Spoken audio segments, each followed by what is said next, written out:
Assalamualaikum warahmatullahi wabarakatuh. Kami dari kelompok 4 akan mempresentasikan pembahasan tentang teori akuntansi pertemuan kelima. Di sini kelompok kami beranggotakan Aina Firdausiah, Ike Alfi Nurnita Tristanti, Ahmad Kolbi Salim, Jesse Vinika Agustin, Sri Rahmawati, saya sendiri, Inka Puspita, dan Kodatat Nazir Ali. Baik, saya Ika Alfi Nurnita, NIM 003 akan memaparkan materi mengenai postulat, prinsip, dan konsep. Yang pertama adalah postulat. Pengertian dari postulat itu sendiri adalah sebuah asumsi dasar yang tidak dapat diverifikasi, yang terkadang dipanggil aksioma dalam sistem logika formal. Terdapat beberapa dasar dalam postulat yang didasarkan pada prinsip ini. Yang pertama ada kelangsungan hidup. Kelangsungan hidup merupakan sebuah kecualian yang ada bukti ataupun sebaliknya yang diasumsikan sebagai suatu perusahaan yang terus berlanjut tanpa batas serta dalam pelaporan nilai likuidasi yang melanggar postulat itu sendiri. Kemudian yang kedua ada jangka waktu. Jangka waktu merupakan suatu hal yang menciptakan segmen waktu yang pasti dari apa yang merupakan proses berkelanjutan dan untuk badan usaha, yang mana dalam periode ini waktu merupakan tahun bisnis. Yang ketiga ada entitas akuntansi. Entitas akuntansi merupakan suatu entitas bisnis yang terpisah dari kepemilikannya. Dan yang terakhir ada unit moneter. Unit moneter merupakan suatu laporan keuangan yang disajikan dalam bentuk uang dan satuan moneter yang stabil. Kedua, mengenai prinsip.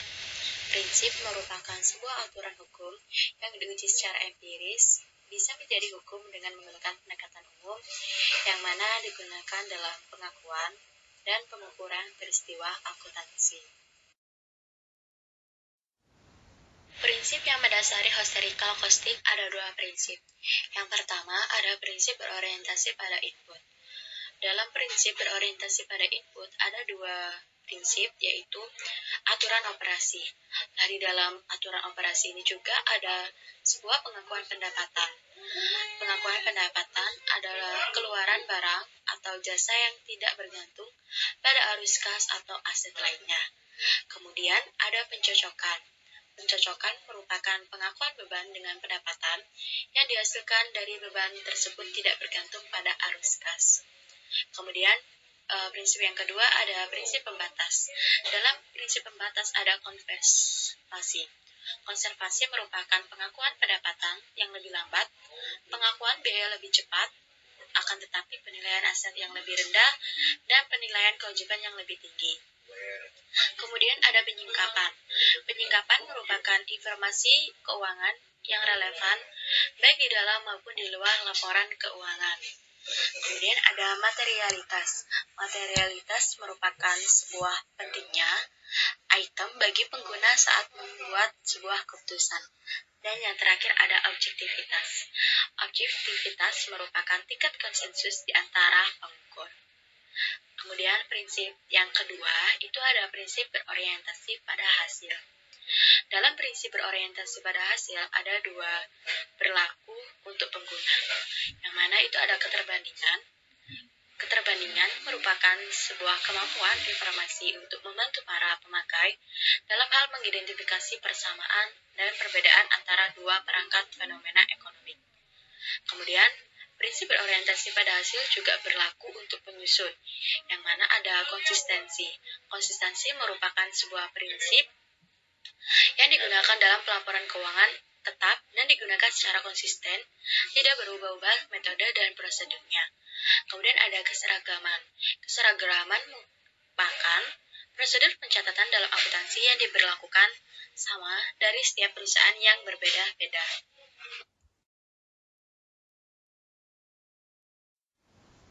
Kemudian yang ketiga ada konsep.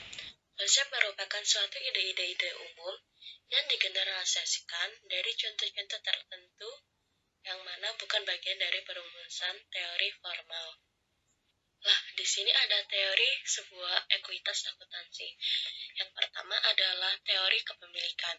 Teori kepemilikan mengasumsikan pemilik dan perusahaan hampir sebuah identik. Kemudian yang kedua ada teori entitas.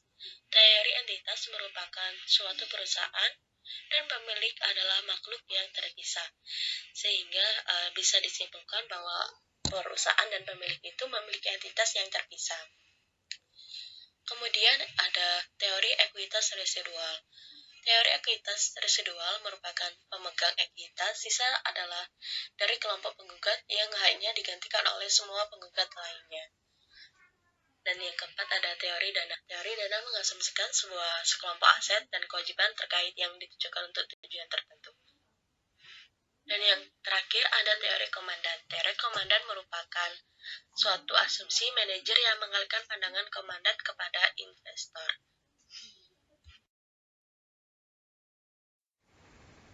Jadi, di sini ada 4 standar untuk mengevaluasi informasi akuntansi. Nah, yang pertama ada relevansi. Jadi, relevansi di sini itu adalah kegunaan dalam membuat keputusan yang ada. Kemudian, yang kedua ada verifiability, yaitu identik dengan objektivitas. Yang ketiga ada kuantifikasi, di mana kuantifikasi di sini itu adalah atau bisa dikatakan bahwa yang utamanya itu jika bukan perhatian total akuntan adalah dengan kuantifikasi dan data terkuantifikasi. Kemudian yang terakhir adalah bebas.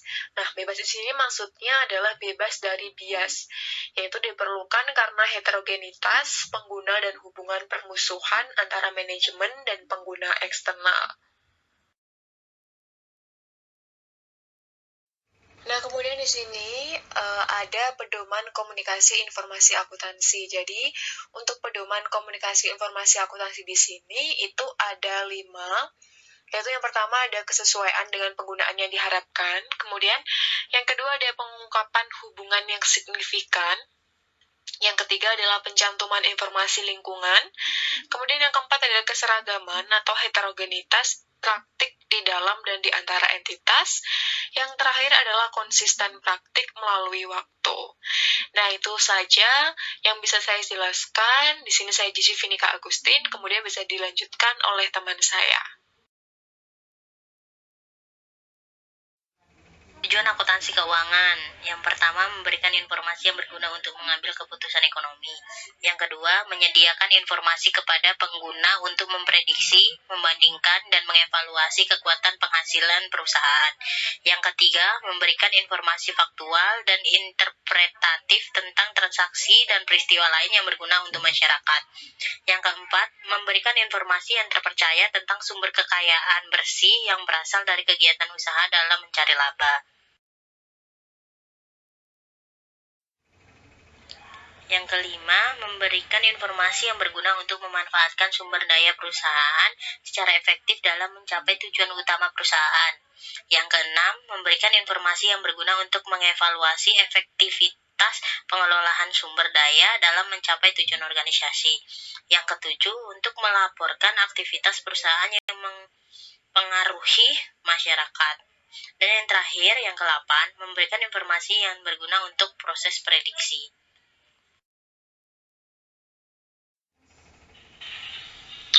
Selanjutnya adalah klasifikasi dan konflik kepentingan.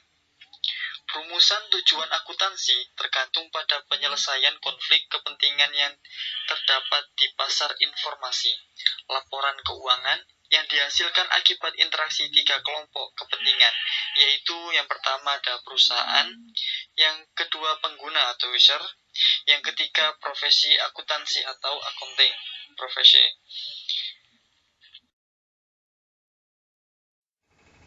Tujuan pelaporan keuangan.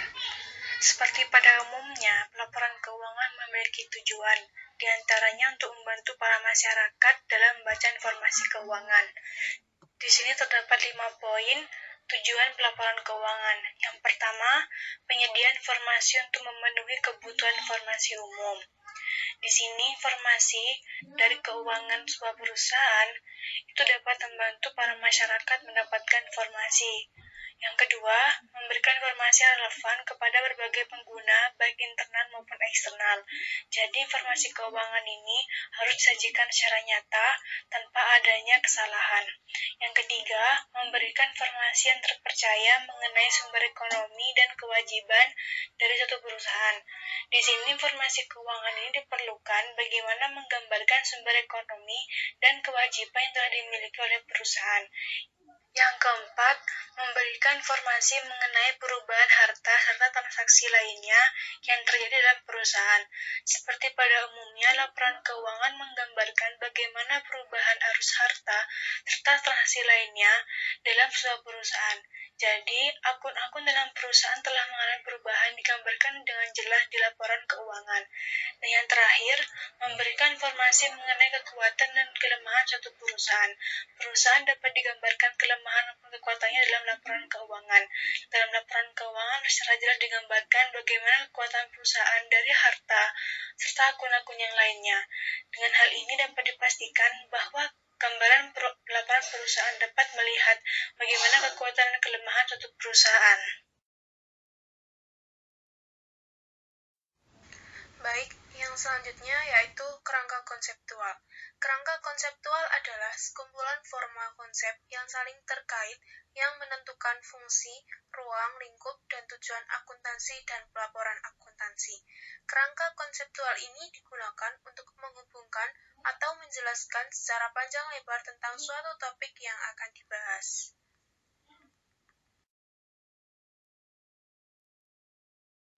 Kerangka konseptual dapat bersifat deskriptif, preskriptif, atau campuran keduanya. Sebuah deskriptif kerangka kerja mencoba untuk mengembangkan seperangkat konsep yang saling terkait, yang berfungsi untuk menyusun dan menjelaskan praktik pelaporan keuangan yang ada. Sebuah bersifat menentukan, kerangka kerja mencoba untuk mengembangkan dasar konseptual untuk apa praktik akuntansi keuangan seharusnya.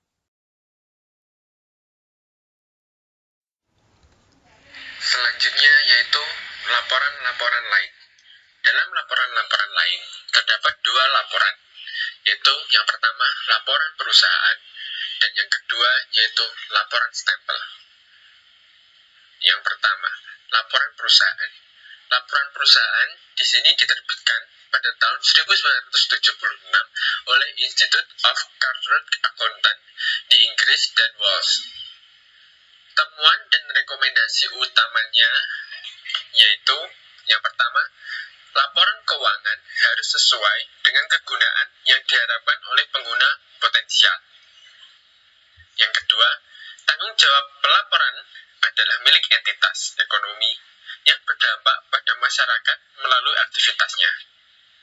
Yang ketiga, pengguna didefinisikan sebagai mereka yang memiliki hak yang wajar atas informasi yang kebutuhan informasinya harus diakui oleh laporan perusahaan. Yang keempat, laporan perusahaan harus relevan, dapat dimengerti, dapat diandalkan, lengkap, objektif, tepat waktu, dan dapat dibandingkan. Yang terakhir, ada kebutuhan untuk pernyataan tambahan. Nah, pernyataan tambahan di sini yaitu pernyataan nilai, pernyataan pertukaran uang dengan pemerintah, pernyataan transaksi dalam mata uang asing, pernyataan prospek masa depan, dan pernyataan tujuan perusahaan. Laporan-laporan lain yang kedua yaitu laporan stempel. Laporan stempel diterbitkan pada tahun 1980 oleh Canadian Institute of Chartered Accountants. Laporan tersebut mengidentifikasi masalah dan masalah konseptual dan memberikan solusi dalam hal yang pertama, tujuan pelaporan keuangan perusahaan, yang kedua, pengguna laporan perusahaan, yang ketiga, sifat kebutuhan pengguna, dan yang terakhir, kriteria penilaian kualitas standar dan akuntabilitas perusahaan. Tujuan laporan keuangan perusahaan. Laporan stempel mengidentifikasi 4 tujuan. Yang pertama, akuntabilitas. Yang kedua, perubahan dan inovasi. Yang ketiga, ketidakpastian dan risiko. Dan yang terakhir, kompleksitas dan pengguna yang tidak canggih. Sekian penyampaian presentasi dari kelompok 4. Mohon maaf apabila ada salah kata. Terima kasih. Wassalamualaikum warahmatullahi wabarakatuh.